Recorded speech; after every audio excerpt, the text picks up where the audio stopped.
Coco. Il était une fois, dans un monde très sérieux appelé le canapé, une espèce mystérieuse, le chat. Le chat naissait fatigué. Pas un peu fatigué, et non, fatigué existentiellement.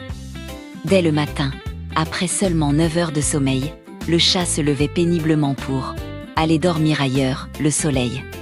Épuisant, les croquettes. Trop d'efforts à mâcher, mais bon, faut bien survivre, les humains qui travaillent. Incompréhensible et franchement inquiétant. Le chat soupirait beaucoup. Il soupirait en regardant par la fenêtre. Il soupirait avant de s'allonger. Il soupirait pendant qu'il s'allongeait, au cas où. Parfois, il faisait une sieste pour se remettre de la fatigue causée par la sieste précédente. Quand un humain osait dire « Mais tu dors toute la journée ». Le chat le regardait avec des yeux lourds de 1000 vies passées et répondait silencieusement. Tu ne comprends pas le poids d'être mignon. Car oui, être adorable 24 heures sur 24, c'est un travail à plein temps. Il faut être doux, il faut être moelleux.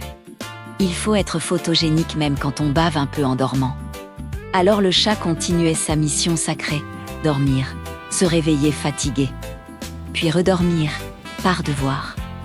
Et si parfois il se mettait à courir comme un fou à 3 heures du matin, ce n'était pas de l'énergie. C'était juste un dernier sursaut avant. Une autre sieste bien méritée. Mais l'histoire ne s'arrête pas là. Car le chat, malgré sa fatigue chronique, avait encore une épreuve à affronter, un jour. Un jour terrible, un jour où le canapé était déjà pris. Le chat resta immobile, figé par l'horreur. Ses oreilles reculèrent lentement, son regard se voila, où dormir, maintenant. Il inspecta le fauteuil, trop exposé. Le lit de l'humain, acceptable, mais avec un risque élevé de mouvements inutiles. Le carton vide, prometteur, mais émotionnellement instable. Après une longue réflexion de 14 minutes épuisantes, le chat choisit le pire endroit possible, au milieu du passage. Pourquoi ? Personne ne le sait. Même le chat n'avait plus l'énergie de se poser la question. Les humains trébuchèrent, mais pourquoi tu te mets là ? Le chat ouvrit un œil, puis le referma. Ce débat ne méritait pas qu'on s'y implique. Plus tard, très fatigué par le stress de n'avoir presque pas dormi pendant 1 minute entière, le chat décida qu'il était temps de faire une grosse sieste réparatrice. Il tourna sur lui-même, encore une fois, juste au cas où le sol aurait changé de texture. Puis il s'effondra, vaincu mais digne.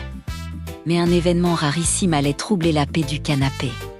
Un bruit suspect, un bruit de sac. Le chat ouvrit un œil, puis l'autre. Puis les referma aussitôt, car analyser la situation demandait beaucoup trop d'énergie. Cependant, le sac crépitait, croquettes, friandises. Objet sans intérêt mais qu'il faudra inspecter quand même. Le chat entra alors dans un état très particulier. Le semi-réveil fatigué mais concerné. Il rampa, lentement, pas par paresse. Par stratégie, chaque pas coûtait l'équivalent de 2 siestes futures. Mais le devoir appelait qu'à arriver à destination. Le chat renifla. Longtemps, très longtemps. Comme si l'air lui-même pouvait le fatiguer davantage. Verdict, ce n'était pas pour lui, déçu, profondément.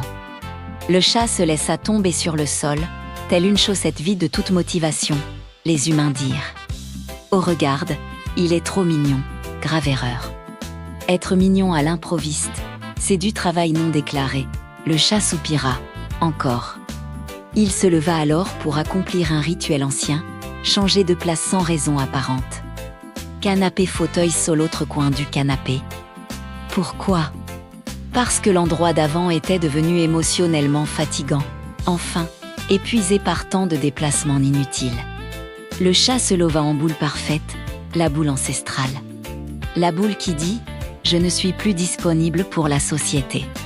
Avant de sombrer dans le sommeil, il eut une dernière pensée. Demain serait une journée difficile. Beaucoup de siestes l'attendaient. Et tandis que la maison se taisait, le chat dormait très fort, très sérieusement. Comme quelqu'un qui n'a vraiment rien fait. Et qui en est déjà exténué.